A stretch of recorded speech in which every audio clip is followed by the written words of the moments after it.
All right, so in this tutorial, we're going to talk a little bit about creating a gradient. And you have to understand a little bit about what a gradient actually is. Gradient is a representation, in this particular case digitally, of light passing over a surface. So it should always go, there are two rules of gradients are, it should always be a light color going into a darker version of itself, and that you don't want to blend warm colors, which is reds, oranges, and yellows. And you don't want them in a gradient to blend into cool colors like blues, greens, and violets. I'll show you why in a second. All right, so to create our gradient, we're going to have a background for the gradient to be on. And so we're just going to go ahead and create, and we'll name this our gradient. And this will name, what layers are what. And so the gradient tool over here in my toolbox, it's going to look like this. It's a box with a gradient in it. And if you don't see it, then look at your paint bucket tool and you'll see that there's a little arrow underneath at the lower right corner. And if you click your paint bucket tool, then you'll have access to the gradient. And then if you go up to the top, you'll see some of your options for the gradient tool. And so right now it's going from red to white because my foreground color is red and white. And if I click on this, I can use some pre-created gradients. And I can also change the type of gradient that I want to do, a circular gradient or an angled gradient or a bar. And I'll show you in a second how we can change the colors for your gradient, how you can modify the gradient. So in creating a gradient on this background, I'm going to want something that kind of stands out a little bit, or rather makes, not stands out, but makes the product stand out. So it's predominantly this kind of midnight sort of royal blue packaging. And so I'm going to make my gradient this kind of pink color. So I'll take my eyedropper tool just so I can get a pixel sample. And that's a little dark, so I'm going to brighten it up a little bit. So it's a nice pink. And now watch what happens when I click on gradient. Now it's white, pink to white. So your gradient initially is going to be whatever your foreground color is and whatever your background color is. So we're going to take this white and I'm going to select the pink. And remember what I was saying, that we want it to be into a darker version of itself. So I'm going to set it to a nice kind of purplish sort of color and see how my gradient has changed now to pink to dark. And I'm actually going to make this pink a little bit lighter because I really want some good contrast going on in here. All right. So once I have my gradient selected, I'm going to put it on my, click on my layer that my gradient's going to go on, and you'll see that I get this little plus sign. Then I just click and drag, and it gives me my gradient. And the longer I drag, the more you get of the lighter color rather than the darker color. The shorter distance that I drag, you're going to get more dark color than light color. And so you want it to look kind of natural. And so if I was trying to replicate that this was photographed on some muslin of this color, and I'm trying to indicate that, the high end area of the color is where the light is from the photograph, then I'm going to probably start my gradient right here. I'm going to hold my shift key down so it's a straight line. And that gives me a nice gradient. And then I can come in and we'll set that to multiply 2. And we'll set this to just a normal brush. And then I could set a drop shadow. Actually, I want this to be a brush, not an eraser. 100% softness, and I'm going to angle it out. And adjust the flow a little bit.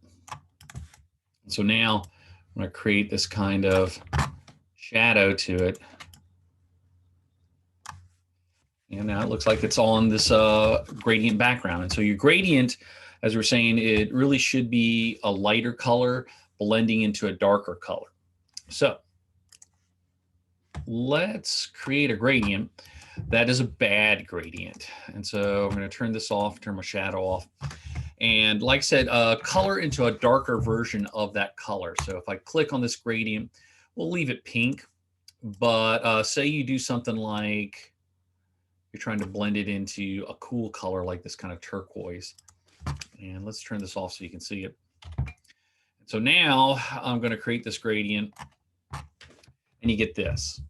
And this doesn't look natural. It's because that's not how the spectrum works. The warm colors don't go into the cool colors that soon in the spectrum. So it creates this kind of muddy area right here. This muddy area is literally 50% of this pink and 50% of this kind of turquoise color.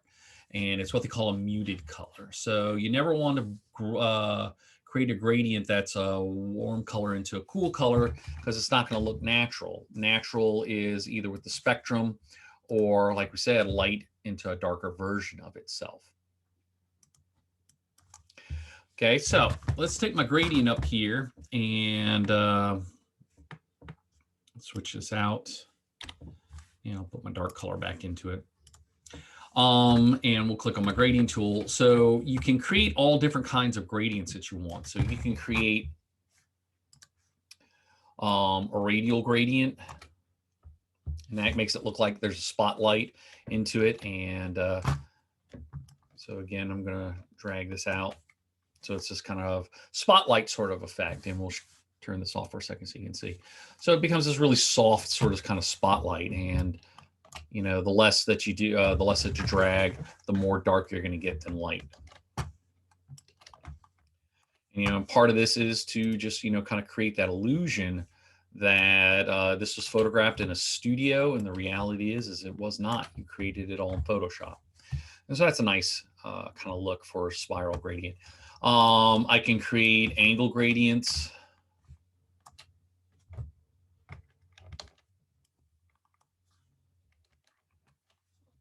Oops. We can create bar gradients. I'll show you what that looks like. And again, the less that you draw the drag, the more it's going to be shadow. But we can create bar gradients, create diamond gradients. Drag this one out a little bit so you can see it. And if I turn my product on, you know, then it starts looking like it's kind of got a little glow around it.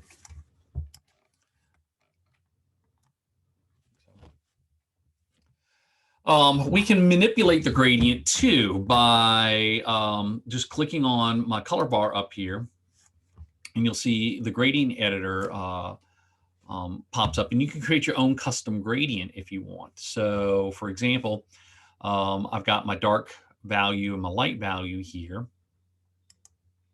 So if I click on this little box underneath it, it tells me what color that I'm going with right there. And, you know, if I click down here, my dark color. And so that tells me, and this is, you know, usually, like I said, it's by default at 50%. So, but you can adjust that too if you want more light or if you want more dark. Back to 50. And I can adjust even further. I can add more colors to it if I want. So I can also adjust the color. Whoops.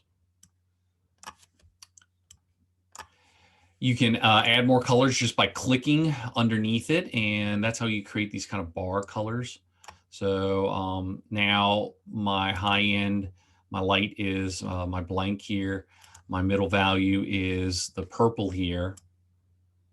Put that at 50 again. And this guy is at purple too. If I want to change him, I just click on my color swatch here, and I can make him even darker. And so now I've got a even smoother gradient. So let's go ahead and click OK on that.